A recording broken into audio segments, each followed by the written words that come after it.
Brad Eddie daw, hinatid niya daw sa bag. Tapos si Don hinanap si Brad Eddie. Ayan mga boss, sa wakas nandito na rin kami. Kita ko na yung bahay ni Raya mga boss. Talaga, dito na tayo lang. Diyos ko. Grabe yung lakad. Kapit na dito magdulong lang. Kapit na? Kapit na. Time ay alas 5. Ay, salamat. Kapit ng dibili mga kaibigan. Ay, Diyos ko. tabi. Yun, tabi-tabi. Kaibigan ni Raya, nandyan ka po ba kaibigan?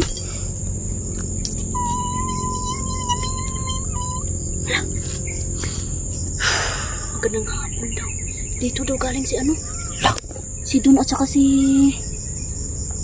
Brad Eddie. Alam saan po ba sila ngayon kaibigan? Uy, Si Brad Eddie daw, hinatid niya daw sa bag. Tapos si Don hinanap si Brad Eddie. Naku. kaibigan, pwede mo ba kaming ihatid doon kaibigan sa kung nasan man si Brad Eddie ngayon? At saka si Don? Ay ka. Hindi na daw pwede. Hindi na daw pwede no, kasi ubos na yung ano. Isang bisis lang daw kaya mong gawin yung ganun. Kaya Yung ganun na request. Sayang yung request na yun. kung anong gagawin natin. Katulad din siguro yan sa binigay niya sa akin, love, na yung kapangyarihan na mawala ako. Siguro kaya Isang ako, bisis lang. ako hindi na siguro mabigyan kasi isarang. Yung ka Brad Eddie naman, tabi-tabi. Kasi naka-discuss yata ng palakaw. Tabay-tabi. Baka hindi natin alam yung palaka na yan ay katulad din niya nila. Tabi. Ka Brad Eddie naman mga boss ay tawag ito, yung na-request niya, yun yung ihatid siya. Sa bag pa.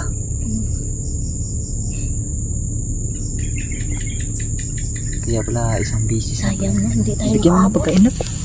Bigyan mo ng pagkain. Hindi tayo nakaabot no. Yung kaibigan ni Raya, meron ako ditong Na, kakalakal lang pala daw ni Don. nakalakad lang. Ano si hinanap ba ni Don Carlos si Brad Eddie kaibigan? Wala. Masama to.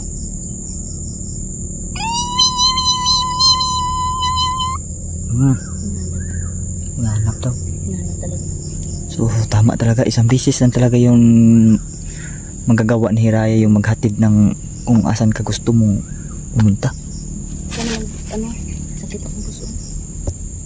Yung sumakit na Kahizil, lahi kahizil. yung puso ko mga kaibigan. Wala man si Hazel. Doon na lang siguro sa bahay natin. Paborito ni Hazel yung tsokolate. Ano eh? Ito kahiraya to. Kaibigan, may bibigay kami sa iyo kaibigan. Wala na tubig oy. Yan, salamat daw sa atin niya.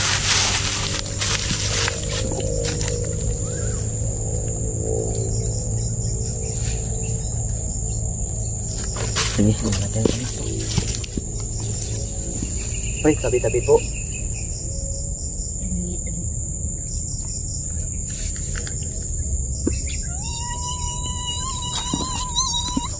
Salamat daw mga boss.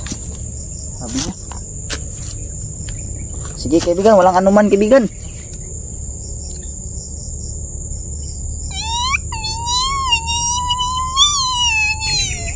Oh, ayan. Kinuha niya mga boss. Nagustuhan niya yung tsokolate. Pero yung kumbi nandyan pa rin. Yun yung explanation yan. Sinasadya daw niya yung iniiwan dyan kasi para daw hindi tayo malito kasi marami daw mga katulad niya na mga punso. Kaya iniiwanan daw niya ng kumbi. Hindi naman daw yan magagalaw ng kung sino mga kaaway kasi nga sagrado tong lugar na to. Kaya hindi yan mapapasok yan mga boss.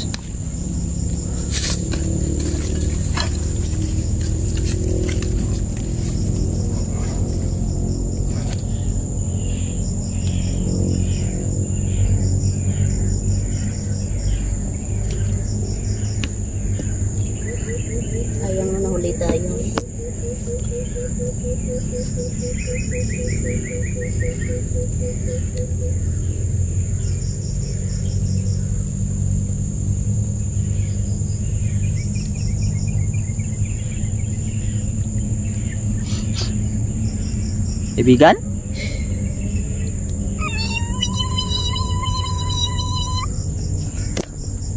Ano sabi niya? Ano sabi niya? Diyan na siya nagpapahinga. Papahinga daw siya. Naintindihan mo yun kahit iniba niya yung lingwahe? Wala. Pahinga daw siya mga kaibigan no, kasi parang napagod siya sa paghatid niya. Iniba kasi niya yung lingwahe mga boss. Hindi ko naintindihan. Paghatid niya doon sa kay Brad Eddie, parang napagod daw siya mga kaibigan na kaya napahinga muna. Ganun pala yung... At kakain daw siya ng tsokolate para lumakas. Sige. Sige kaibigan, kainin mo yung kaibigan. Wala si kaibigan Hazel mga bossing.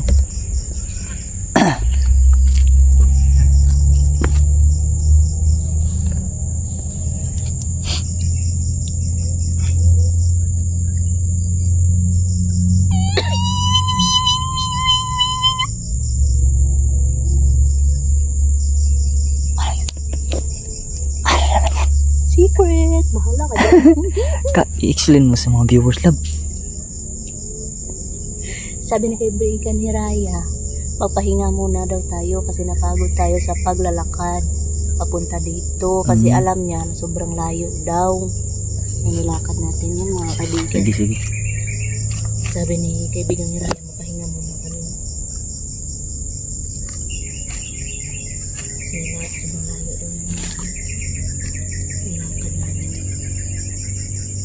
Kaya sayang hindi natin abutan si Don. Babalik ko ba kaya si Don dito? Baka bababa yun? Baka siguro. Bababa lang tayo siguro. No? Yan naman yung ano natin, mga baba naman tayo. Ang nagmetan nyo ba? Hindi ko na nakita. Nakita mo yung nagmetan nyo dito? Hindi. Simula yung bumalik kami dito mga boss. Hindi ko na siya nakita. Pero Yung tikbalang. Okay. Yun nga dapat yung susundan ko kasi. Tayo ba yung dalawa yung tinikbalang ko dito? Tayo yun. Yung, yun yung...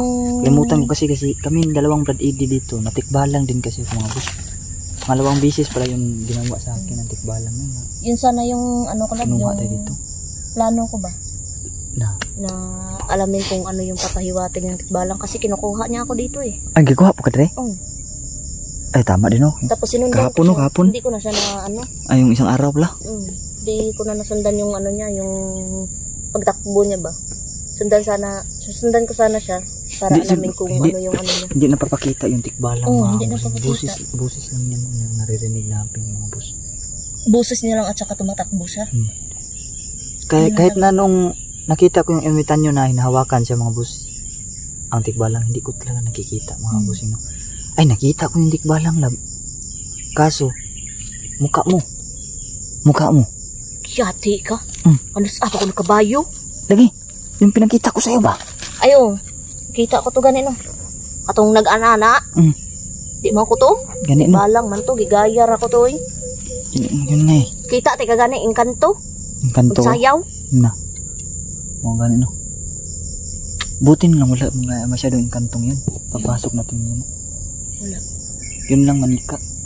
Na sinunog natin na napanggap na si Brad Eddie. Bistado kasi sila mga boss kahit na magpapanggap sila mga boss yung dahil sa mga kaibigan namin na mga elemento. Sasabihin nila na hindi yan siya, hindi yan tunay. Kaya nalalaman namin no. Nabibisto namin.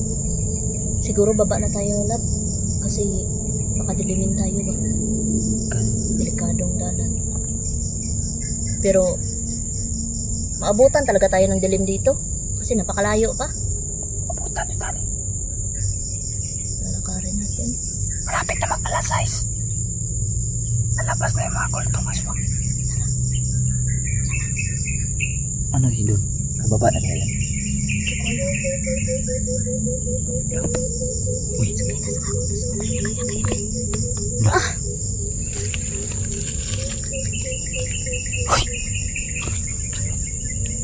Uy. Ken.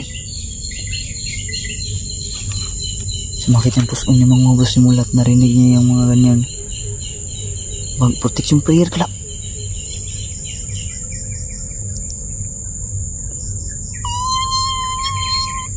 Yan, sabi ni kaibigang Hiraya, huwag daw kami mag-alala kasi protektahan daw niya kami hanggat nandito kami sa kanyang boundary. Sige kaibigan, maraming salamat kaibigan. Laps Ken. Ken. Kita oy. Kit ba? Sumakit ang puso niya mga. Sumakit ang puso niya. Wawa niya, hindi mister niya. Kit. Sumakit yung puso niya.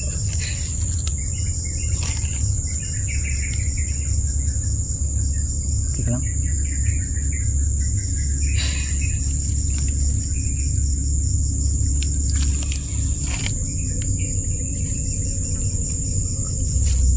Yun ang importante yan. Andito si ano, kaibigan ni Raya. Pasensya na po kayo mga kaibigan.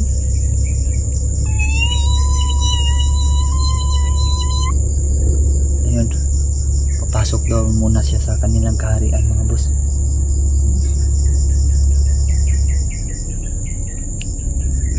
Siguro mga boss, mag-antay muna siguro kami dito mga ilang minuto. Sakaling bumalik man dito yung si Don. Antayin muna natin ang Si Don o sino man sa kanila, no? baka bumalik sila dito. Kalimutan mo itanong sa kay Raya daw na nagkadaan sa Jipog dito. Wala na, pumasok na si Raya. Paano na pumasok kasi? Maganda lang kami dito mga ilang minuto lang siguro mga boss. Para makasakaling Antay lang muna tayo kahit sandali lang. sino man sa mga kasamahan namin na bumalik ay sabay kami mga baba. Pag wala talaga ay bababa na lang kami kasi hindi namin alam kung bumaba na ba si Don o saan. Basta alam natin nandito si Don din. Kakagaling lang daw ni Don dito at lumakad siya dahil hinanap niya si Brad Eddie.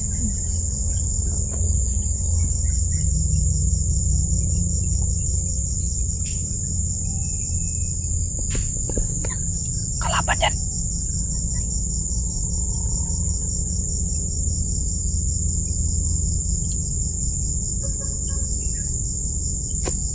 Kalaban siguro yan.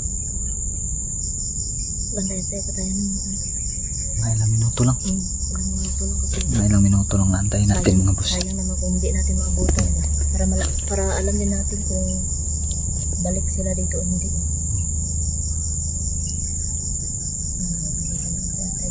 Antay-antay na lang muna kami. Para sila Isol yan ba? Yan na naman yung ginagawa ni Isol. Stop. Hindi talaga tumitigil si Isol talaga sa kagagawa na ng mga ganyan, no? Pangloko niya mga tao, Kaya- mga boss. Kaya maraming nabibiktima. Kung Katulad na lang ng babae ito, no? kung isip, Dalagang bata. Dalaga tulad. ganyan, no? Dalagita. Dalagita.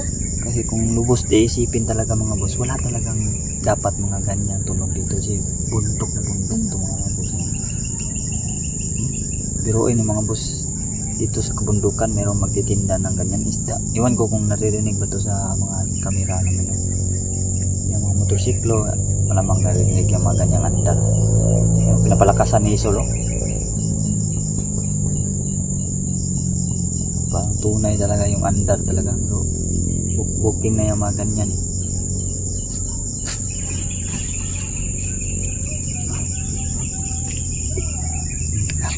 Malakas na.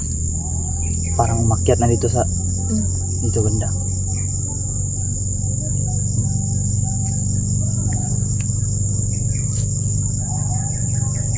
May tunog dyan, may tunog din dun. Parang pinaikot-ikot yung tunog. Parang nandun na naman. Parang nandun. Yun, oh. Dito na naman, oh. Dito? Andun na naman. Paikot-ikot yung tunog. Si Isol diri ba? Nandito si Isol, panigurado. Basta ganyang kalakas. Paniguradong dito siya. Dito yun.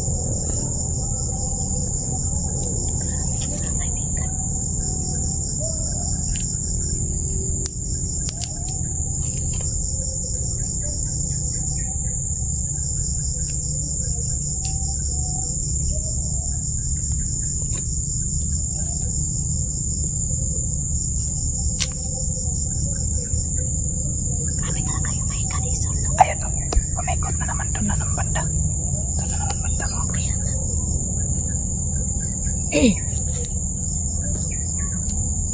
So yun, papatayin na po muna si Utong kamera mga boss, pero hindi pa muna kami diretsong bababa mga bossing. Dito na muna kami mag-antay. Antay muna kami dito mga 10 minutes siguro. Sige. Mga 10 Kung minutes. wala sila ay bababa na kami mga kaibigan. So, hindi ko na maibibidyo yung pag-aantay namin mga boss dahil palubat na tong cellphone ko. Reserve tayo ng baterya para in case man masiraan tayo ng motor dyan ay nakakapagtawag tayo sa mga kasamahan natin na hindi pa nakapag-explore. Kagaya nila Dansky, na Night Ghost. Si Joe busy po sila sa ngayon. At siyempre si Emmanuel.